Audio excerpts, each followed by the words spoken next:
Hey guys, welcome back to More English with Try. Today I'm going to be giving you some advice that will help you with your English language paper 1 and 2 section B. This single piece of advice is guaranteed to make your mark improve for spelling, punctuation and grammar. That is the mark out of 16.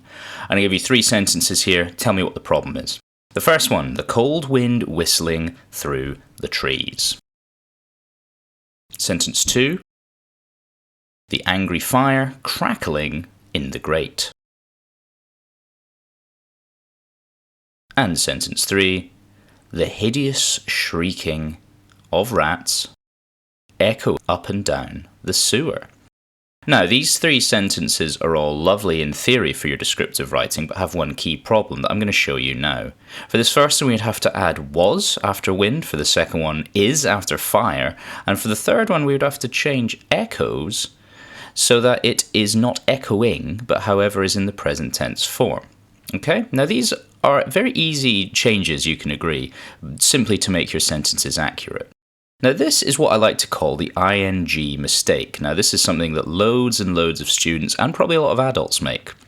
It's when the present participle form of the verb, i.e. something ending in ing, is used instead of either the present tense or instead of something called an auxiliary verb. Now, this auxiliary verb, for those of you who have done French, is almost like a helper verb that would come in. Okay? Because what happens when you use the ing form is that you are not using something that is active. Now, we know that sentences need subjects and verbs, but this would mean that the verb was not being done by the subject. So the example is the girl running versus the girl runs. One of them sounds obviously wrong and the other one sounds obviously right. But this mistake is made when you try to use third person, which is something you do particularly in your descriptive writing. Because it's not always completely obvious who is the subject in a sentence, or, for example, what the subject is that is carrying out the verb, particularly when you're trying to avoid writing in the first person because it sounds more clunky. So, for example, the sentence I'm going to give you here is the pounding rain drumming on the rooftop. Now, this is a perfect example of a sentence a student might write in their descriptive writing, something that they are using to try and get across the 5 senses. But in this case, there is an error again that has been made that is very similar. In this case, the pounding rain is the subject, and so therefore the verb is drumming. And this means that it has to agree with it. It has to make a sense grammatically by agreeing. And so therefore, the word or verb drumming needs to agree with it. It needs to either be in the present tense, so the pounding rain drums on the roof. It must be in the past tense, the pounding rain was drumming on the rooftop. Or in the future tense even, the pounding rain will drum on the rooftop. Now these verbs here that I've just used, was, is, will, are all what we call auxiliary verbs. They're helper verbs. So for example, in French, it's how the past tense is formed, etc.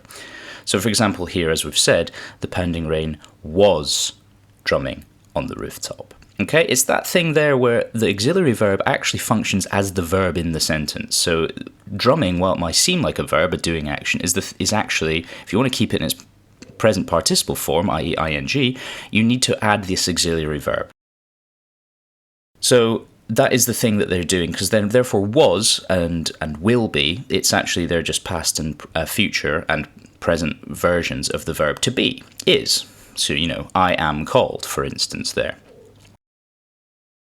Now, what these auxiliary verbs do is that they can express tense, as we've said, so past, present, future, aspect, modality, and other grammatical features.